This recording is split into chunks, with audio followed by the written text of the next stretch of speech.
Hello, welcome to the Amijo Show. This is Jo Baldwin-Trott, and I am doing a live show every day at 2 o'clock for the 21 days of the initial confinement, lockdown, whatever you want to call it. So this is a chance for experts in their fields who just happen to be friends of mine, but experts in their fields to give their advice of what they can bring to the table for you right now, for anyone who is struggling. And so we've had mental health and well-being from Ashish Paul. We've had business coaching from Andrew Priestley, some sort of more self-development coaching from Vanessa Moore. And today I'm super thrilled to have Susan Stillman on our show, who is a top banana. Everyone's top bananas in my books, I'm afraid. That's what you got given that title, whether you like it or not. Top banana drama teacher from Thomas's Prep School in Battersea, which is one of the best prep schools in the country. And she is going to give us today some brilliant advice for parents. And guess what? They're non-tech activities. Whoa, okay, so this is going to be really exciting. So these are activities for your kids, and Susan's going to differentiate, give you some advice of what to the different age groups. But these are activities for your kids at home that they can get stuck into.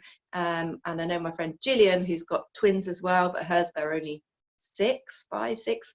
She will love this because she's going insane looking after her kids right now, bless her, and running her own business. So awesome. So Susan, hi, can you hear me okay? Here you go, there you go. Right, I'm just going to swipe. Shouldn't have drank that wine last night. There we go. Swipe over and get us hopefully both on screen. So how are you doing? I hear you're our first COVID-19 sufferer on the show. Well, I'm very excited to have that accolade. Yes, I do have it very, very mildly. My most fascinating experience with it is that I have no sense of smell or taste at the moment. And that is a very, very strange thing, and did mean that I drank an incredibly dodgy cup of tea this morning, and I got halfway through before I realized that the milk was definitely not quite right. Apart from that, that's if that's the worst that happens to me, then I don't have much to complain about. Wow. So, well, I'm almost glad to hear that you've got it mildly, not got it, but got it mildly. Right. Oh gosh. And what were your other symptoms? So you mentioned fever and some aches. I did have a cold, which I guess isn't part of what they've said is the kind of main measure of the disease, but I haven't got anything respiratory. I've got the aches and the fever and the funny sense loss. Right. Yeah, that is strange, isn't it? Yeah, okay. Well, I must admit, I didn't know that was one of the symptoms, so I've added that to my symptom list. Yes. I am a little bit, I'm trying to kind of be informed, but not swamped by information. So I'm sort of picking and choosing what I see, because there's just too much. Yes, I agree. Yeah, well, thank you so much for coming on today. And you've been teaching for a while, right? Yeah, about 20 odd years. And what age do you teach, or have you taught? At the moment, I teach Key Stage 1 and 2. I actually teach up to Year 8, so I teach Year 2 to 8, so children age 7 to 13 at the moment. I have some experience with very, very little ones, and lots of experience with the big ones as well. Fantastic. Yeah, and what a difference that is. Obviously being an ex-teacher myself, yes. And I've taught all the way up to, well, adults, from 3-year-olds up to adults. But yeah, it's very different teaching the biggies, isn't it? The kind of whole different ballgame. Yeah, it's both harder and easier, I would say. Oh, really? Yeah. So obviously a lot of parents will be finding this now with doing it themselves at home. What would you say are the challenges you could overcome if you're struggling with those teenage battles? I would say anything for the older ones that fosters their independence and sense of autonomy is absolutely brilliant. If I'm thinking of teenagers, anything where you can empower them and give them a sense of responsibility. I know we're not talking about kind of things other than sort of teaching and educational contexts here, but it's something like they're responsible for coming up with the meal that evening. They actually have to come up with it. They're the ones who are going to be responsible for planning it, deciding whether they've got the ingredients, that kind of thing. So those kind of things that give autonomy, I think, are brilliant for older children, and that can go into any educational area as well. I think that's more what I would advise for the really much older ones. I would say with the sort of, I don't know, 7 to 11-year-old age range, it's much more a sense of taking them somewhere on a journey with you, whether it's a journey of with the family are going on this kind of isolation adventure together, or whether it's literally within a creative context, or feeling like they can really buy into something is really, really key at that kind of middle key stage.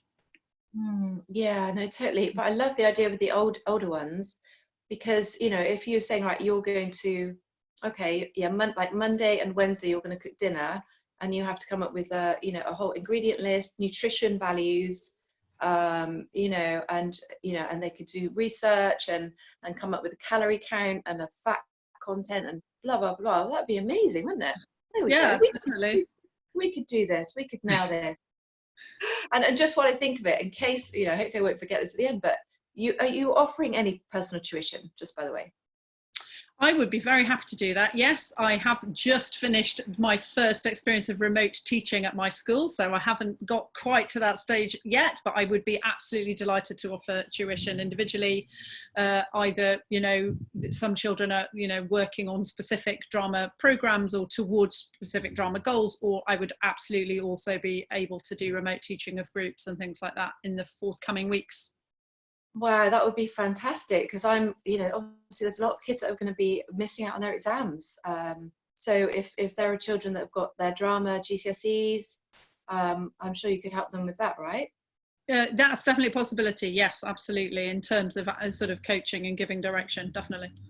But also the Litleys, you could almost hold a personal lesson, personal tuition online. Yes, I would be really excited to entertain that possibility. The possibilities are growing and growing. I'm really glad to be able to think laterally in this extremely challenging time. It's creative. It's a time for creativity. And so can I put you in Monday for my 2? Okay. Sure. Perfect. Awesome. Also, actually, Erin, Cora's anyway, but yeah, we'll talk about that off air, because otherwise my brain will start worrying. But that would be awesome. My gosh, they would love that. Okay, well, let's get back to what I promised the viewers today, and that is to come up with some ideas of what you can suggest for different ages, because that is really key with so much of teaching. But different ages and what they can do, and you're going to provide a document to support this as well, aren't you? Yes, definitely. Brilliant. Okay, so far away. All right, so I've kind of thought of 3 main areas that are all accessible to any parents at home with their children in terms of materials needed, that, as you said, Jo, are going to be really low tech.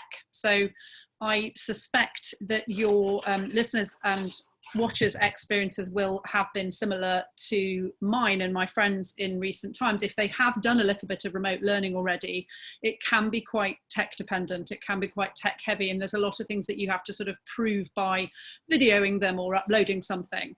So all of these activities you can do without any reference to tech whatsoever, but if you've got children who are adept with their iPads and would like to add that element in at your discretion, obviously you could do that too. But the first one is probably the most basic from a kind of access point of view, which is looking at books and storytelling with your children. It is, I'm sure, an absolute no-brainer, and most families will be doing already a lot of story time and storytelling, especially with younger children. And basically for each of these areas that I'm going to mention, I'll give a sort of framework that could apply to younger children and something for older children to kind of extend it. So with books and stories, you may be that parent who's very happy to kind of give all your the characters in the story different voices and that kind of thing, and that's absolutely fantastic. But the instant drama teacher kind of sheen I can put on that is get your children to act out the story as you are telling it. So whether it's, you know, with a couple of scarves and hats that they grab from the cupboard, or whether it's just standing in front of you in the living room, every time a new character comes into the story, ask your child, how would that character walk? Give me a really excellent grumpy face for when the king shouts at his servant, things like that. Instead of you saying the lines in different voices in the story, get your children to say the lines in different voices in the story. How do you think, you know, the mermaid spoke when when she shouted that at the prince, or show me your shocked face for that moment at which, you know, he first realized that he was a wizard, or whatever it happens to be. So that's a really basic thing that, you know, you are obviously there fully engaging with your children throughout the process, but you can get them a lot more active and engaged in the story. That for younger children, your immediate kind of follow on from that, that's a little bit more hands off, would be to just get them to act out the story that they have heard and put on a play of the story that they have heard for you. I find going into children aged sort of 7, 8, 9, where they're really excited to start having ownership and a little bit of creative autonomy themselves, they can then start doing perhaps an alternative ending to that story, or developing the story further themselves. What do you think happened next? Or if he hadn't found the treasure, what would the ending have been? And actually take it off into their own adventure. They love those opportunities to create something really specific in their own world and in their own imagination. So sorry, can I just pause you there?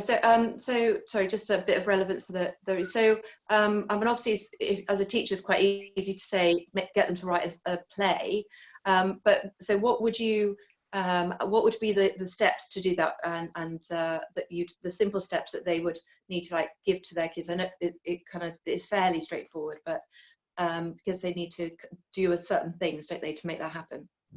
I would say you could start by discussing the ending of the story with your children and see if they like the outcome, and then say, let's change one little fact about the story. Let's change one major part of the plot that this kind of is going to open this little sliding door and take us down into a different direction.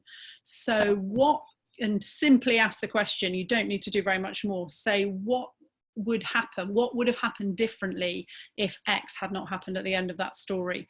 Or if he hadn't met her just right then, what would have happened differently?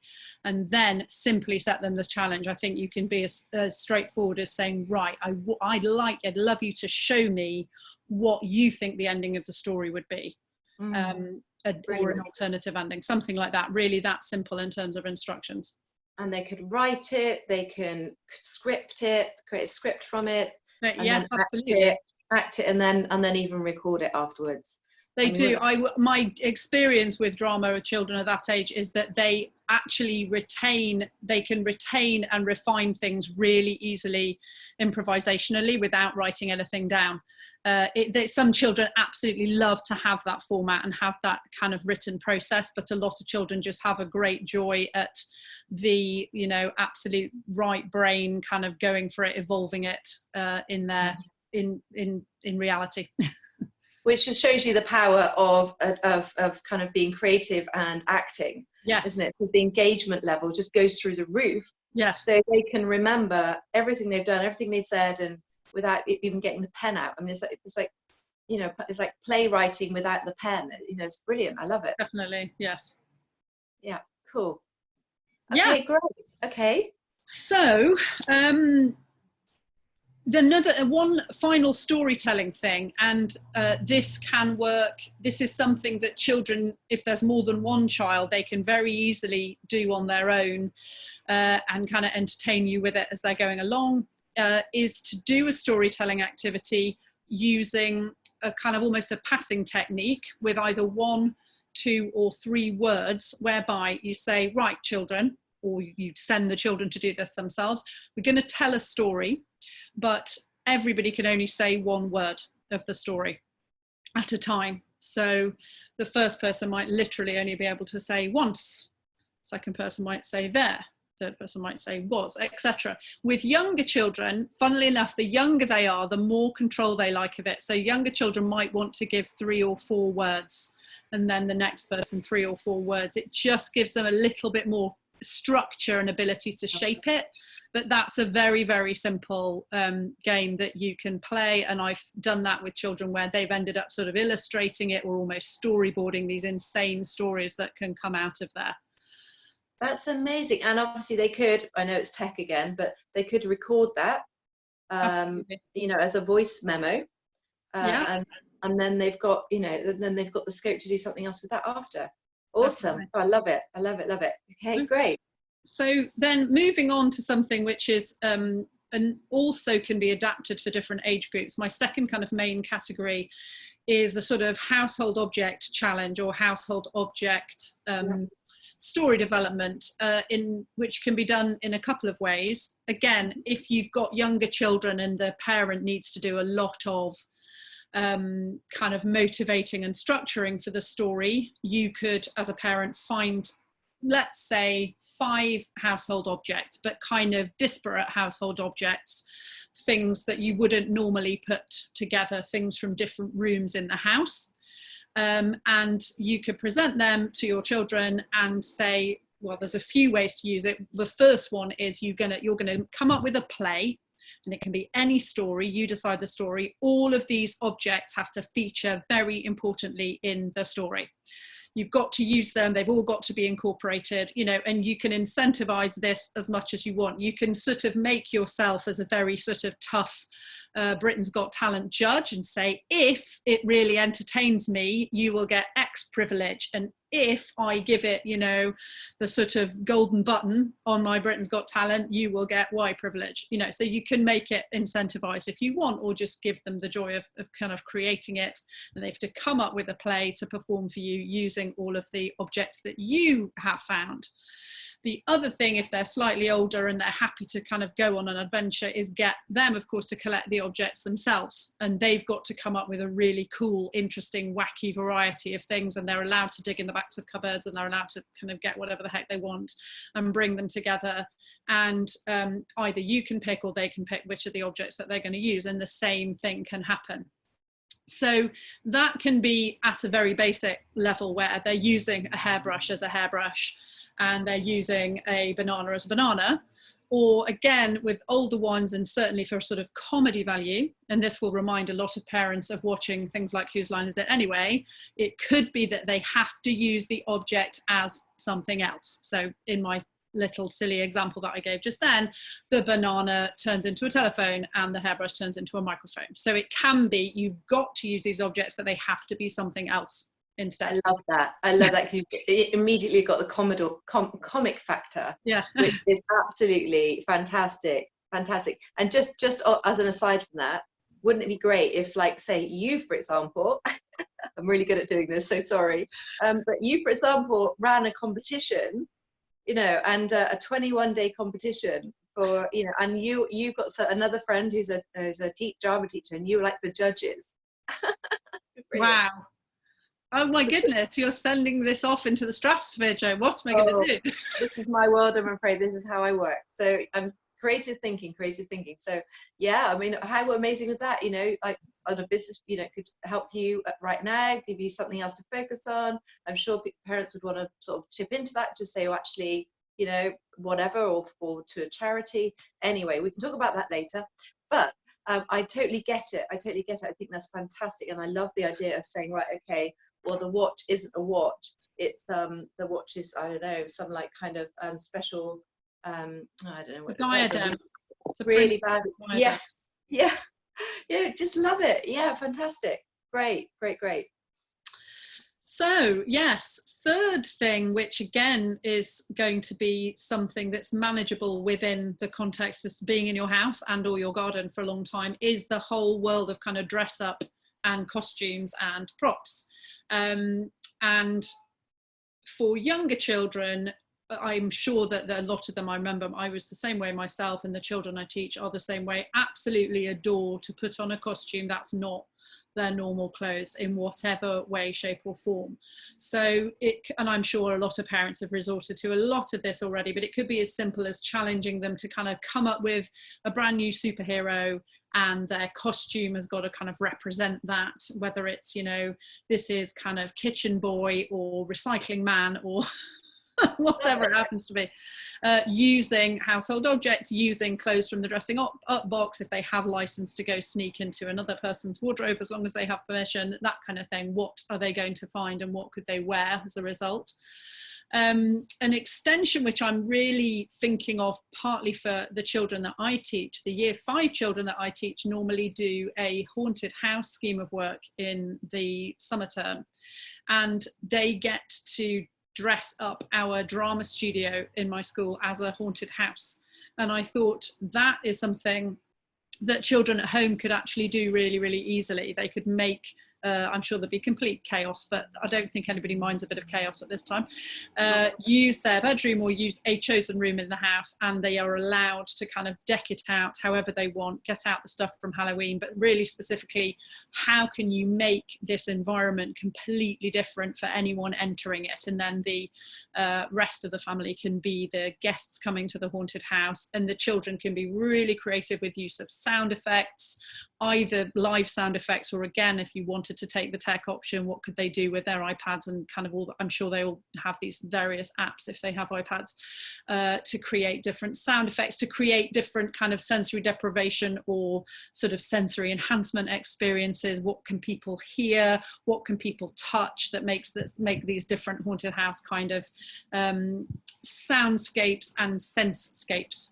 for their guests? So I thought, in an extension to just kind of, you know, building a fort in their bedroom, something like that where they get to really play with the environment might be quite a fun way to go with the kind of dressing up box, props, scenery side of things.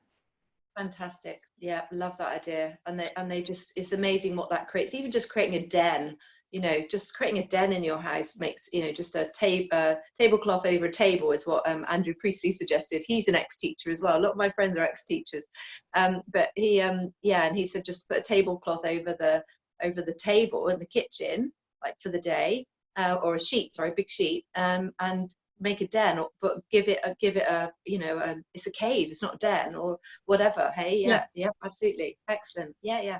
Yes. So that was that idea kind of came to me in terms of, you know, anything like that where they can get to change their environment up. Extending that for me is sort of, if I'm thinking, as I have been doing for my year 2 children, I've been doing some filming of myself telling stories for them for their lessons with remote learning. I've started to think, how can I use my home as a bit of a theatre set? And I happen to have, I'm looking out of a little balcony in my flat right now, and there are bars there, and I'm thinking, okay, when the character in my story gets imprisoned, I can use the bars of my balcony and things like that. So anything where they can sort of change the environment, and that you could, if they've got something with which to film, you could do a very kind of filmic aspect of that as well, and actually make a little movie of sort of what other environments can I suggest with this room and with certain locations in the house. I'm really trying to find that creative challenge in my 1-bedroom flat myself at the moment.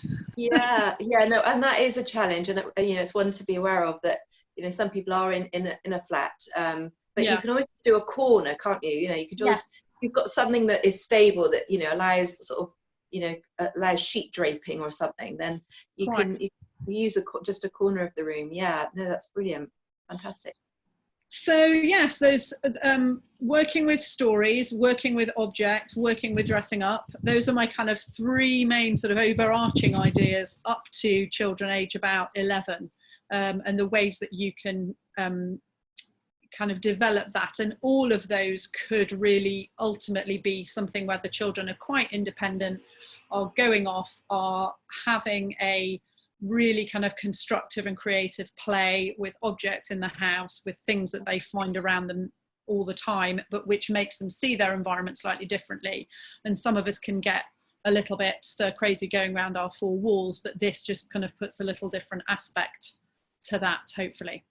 Yeah, no, brilliant, really does. And I guess because you know, structure is important right now, so so for parents with the younger kids, they're probably having lessons in the morning, I guess. I'm not quite sure, but maybe this is like an afternoon thing they could do. Definitely. You know, every afternoon after lunch, you know, they could do this as like a set kind of continuation project, which is really helpful, isn't it? Yeah, I think that's a fantastic idea. And I think, you know, use it as much as you want as some sort of free play thing, or use it as much as you want as a sort of tool of come on, children, you know, you actually have to do this really well. You actually have to entertain me. You know, only if I really feel kind of drawn into your story will X happen later, you know, whatever it happens to be, whether it's, you know, desserts for dinner or a little bit of screen time or whatever it happens to be. Yeah, I love it. And actually what they could do then is like just thinking you could have it like on Sunday, if you've got grandparents or relatives or really good friends, on the Sunday it could be like the performance on Zoom or whatever, or FaceTime, and they Yes. can perform it to the grandparents, which Yeah. would be really, really lovely, because I know there's a lot of grandparents are really missing their kids right now, and it's, you know, it's so tough all round. Okay. Yeah, Great. that's a brilliant idea. Anything which is incentivized by you will have an audience. I know my children at school absolutely love that aspect as well. Yeah, fantastic. So I've got one more activity which to suggest, and it is something which an entire family can play for an extended period. It kind of is drama related, but it's as much just a kind of really fun way for a family. Honestly, in confinement, it's actually quite a good one to do. And I'm very happy to add the instructions to this to any, you know, to the document that you attach when this goes out. But it's basically a version of live Cluedo. Okay, brilliant. So, I could take a minute now to describe it, or I could just kind of leave that as a tantalizing thing to look at. It's basically live action playing Cluedo. We need to hear. I'm all ears. I can't wait. So basically, however many people are in the household, I think 3 is probably the minimum you could play it with, but however many people are in the household, you write everybody's name on a separate little piece of paper, mum, dad, children, however many, put them in one bowl. In another bowl or hat or whatever, you each write the name of one room in the house, or you can centrally do this so you know that it's not duplicated, so that you write down kitchen, living room, bathroom, my bedroom, etc., each on a bit of paper. On the room papers, you also write an object that you would find in that room. So you've got people in one bowl, and you've got objects and rooms in another bowl. And everybody needs to take a person, and everybody needs to take an object in a room. And it's slightly the reverse of Cluedo, in that everybody's the murderer and everybody's suspect. And the main thing is to try not to be killed. And basically your aim in this big live action Cluedo, which can take days if you want, and it's kind of more fun if it does take days, and you can do other things and lead your life at the same time, is that you murder somebody by getting them into the chosen room, holding the chosen object, and you've got to do it to the person that you've got written on your piece of paper. And of course, if you take a few days over it, everybody has lots of time to forget about the whole thing. This is genius. This is genius. Oh my God, Susan, you've just created the game for bloody COVID-19. This is just epic. It's so much fun, and you can do it with a few people, and also you could also kind of do, everybody's got a couple of rooms and a couple of objects, or you know what I mean, like if you've got fewer people in your household, you can do it that way. Or there's challenge-ish parts of it. You can make it more difficult by having it be an object that's not already in that room. So they have to get the object and the person in the room, and they have to get the person touching the object. That is key. And then you can end it different ways. You can have it whereby if I get murdered, I've got the object in my hand, you have to take over my task and murder the other person as well, and have their task. Or you can have it, the first person to commit the murder is the winner, or there's lots of ways you can kind of do the permutations of it. But it's very, very fun, and it's something that my family played a couple of times at Christmas when my parents used to live in a big house, and it's really, really good fun in that kind of context. Oh my God, you're playing this. No wonder you end up being a drama teacher. So I've got a dog, and there's 3 of us in the home, and I've got a dog and a cat. Perfect. So Definitely. the dog and cat can be in it as well. Definitely. You can totally do it. It is really, really fun. And as I say, the drama element is really acting innocent as you lure people into your trap without realizing. So when with mine, it was my poor mother, bless her innocent heart, who I had to get her in the kitchen with the toaster, which actually wasn't that difficult to do. And I pretended I dropped a ring in the toaster and that I desperately needed her help to get it out. And she touched the toaster and was murdered as a result. And I suppose you could tally up who's got the least murders. Exactly. Yeah, exactly. No, who's got the most murders? So who's the best murderer? Yeah, or who is still alive at the end. That's one way of doing the winner. Yeah, if it ends up being a quick game, I'm thinking, sorry, yeah, just yes, exactly. Yeah, you could like just keep a tally for this whole period and go, right, actually, who's murdered the most? Who's the best murderer? The best murderer. Fewer household members means you could give more challenges to each one and make them a bit more weird. Yes. Yeah. No, that's true. So if there's just two of you in the house, you would have to have more objects, wouldn't you, to make it more. Yeah. Oh my God, Susan, that is truly genius. I love it, love it, love it. Oh my gosh, I want to play that now. I'm going to go tell the kids. It's really fun. I wish it were my idea. It's not. My niece was the person who introduced me to it, actually. And what's your niece's name? Sarah Peters. Okay, so she needs to be formalizing. Did you drink too much wine last night? Formalizing this and getting this as a game that she should patent and sell right now. Yeah, it's fantastic. It's really fun. Legendary. Or alternatively, you, with her permission, you write this up as a game and get it online, because this is genius. Oh my gosh, this is like one of the best things I've heard all week. Wow. Okay, right. Fantastic. Sorry, I got calm down, a bit excited. Oh, brilliant. Wow. Okay, so I mean, as if that wasn't enough, but is that the list? Are we? That is the list that I have so far in terms of no tech and like things in your house. That's where I would start. And for the older ones that kind of like the tech and they're really au fait with it, are there any sites or any apps or anything you'd highly recommend, or anything that you'd recommend using tech? I have been, and I must say, until we've started our remote teaching at school, I have been pretty gloriously low tech in my approach to drama. So I'm just myself getting into things like iMovie and GarageBand and all of that kind of thing.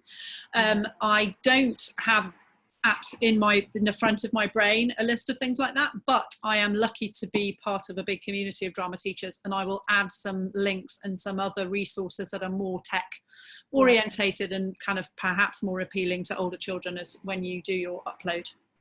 Yeah, no, that'd be fantastic, because like my two, they would just crack on and do it, and they're actually good. They're not too tech focused, so I'm happy to give them stuff and say, well, actually, so that's brilliant. Any other tips that you'd like to throw at parents right now that like her oh my God, my brain, honestly, I'm in a real so I'm just thinking of your Cluedo game. I can't get rid of it. I'm also thinking that if you've got to get like one of the grandparents in the lounge as well. Yes. I mean, you could do it like multi-location. Yeah, you could probably really stretch this over some kind of house party, fantastic arrangement with people in different countries. It would be amazing.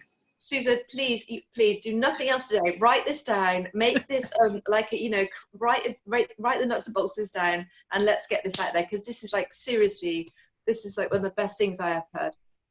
Since this whole you have I'm no so glad. idea. I'm delighted to help.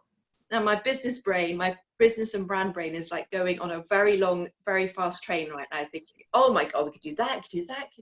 Anyway, not about me. So, okay, fantastic. Oh, that's brilliant. Thank you so much. But yeah, any more tips for any other tips for keeping the kids happy and busy and I would just say in general that the more it is just an adventure into the child's imagination, the better. And it's amazing how little it takes to spark that, and how happy children are with a really basic, this is the sort of almost terrible secret of drama teaching, to give them one spark and they really will run with it, and then they will give back, massively to any idea that you put in there, any little creative spark. So don't feel as a parent that you have to kind of be structuring every minute of time when it's something creative like that, and really just let them run with it. And if they come back to you saying we're done, you can watch what they've done and then send them right off again to build it even bigger, because there is absolutely no limit to their imagination. Oh, I know, right? It's crazy. I mean, I'm still going back to what you, one of the first things you said, like, for example, you know, with a major story like Harry Potter, for example, if Harry Potter and Hermione swapped round, or you know, or if yeah, just like you say, sort of putting your own mark on a story and saying, well, actually, let's do this instead. What if Dumbledore was a woman? You know, or Yeah. you know, just playing around with it. For the oldies, they could really get into that and write their own version of Harry Potter. If Harry was actually well, you wouldn't want to use the same name, but if Harry was Harriet Potter, Yeah. what would have happened differently? Because it just takes you down that different path, doesn't it? Oh, love it. I always love to. We've known each other a long time, haven't we? Through a mutual friend, Joe. Yes. And I always love talking to you. You've always got so much to. No, And likewise. I just, oh, thank You're you. a fountain of creativity and inspiration, Joe. Thank you I very much. know. We could do our own show, just constantly all together and just together, and keep these kids happy. I've always was thinking on the story front, is that sometimes you just need to give kids a title. So I was very English focused when I was teaching, and drama, because they're my two lovers and strengths within my own teaching little thing. And I was thinking, right, actually, if you give kids a title of a story and let them run with it, then it's amazing what happens. And I was thinking, actually, and I might end up co-editing a book, or editing a book for right now for the kids' stories across the world. This is what I'm intending to do with a publisher, Andrew Priestley, and give the kids the title of How I Saved the World, Dad. Cool. I love that idea.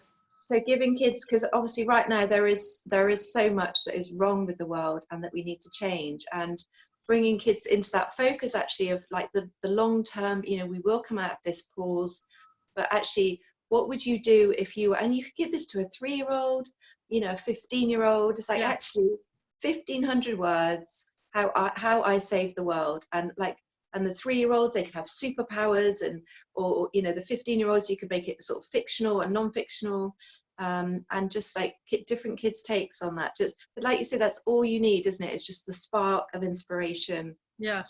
You give kids, and then just let them run with it, and let them just keep running, because we're going to be running around a lot in our houses, aren't we? Seriously. Oh, awesome. Thank you so much, Susan. That was, God, so much in that I hope people really enjoy. I'm going to put this out onto on Facebook and everything else, and but it'll be in my YouTube channel, so you can visit my YouTube channel. And how can people reach out to you and connect with you? You happy to give your email account right now? Sure, yes, why not? That's probably the best way. So it is my name, so it's Stillman, SSTILLMAN @gmail.com. I'm delighted to be reached out to. Oh, fantastic. And it's STILLMAN, isn't it? Yes, that's it. @gmail.com. So yeah, if anyone watching this would like some help, I mean, God, I should imagine you will be now inundated, hopefully, when people really start watching this, because you are so inspiring. You're obviously an amazing teacher. Yeah, okay, well, that's it for today, the Amijo Show, and I look forward to coming back in tomorrow. And my head is buzzing so much I can't even remember who's on tomorrow, but anyway, there we go. Thank you for joining, Susan. Take care. Thank you very much. Thank you. Bye.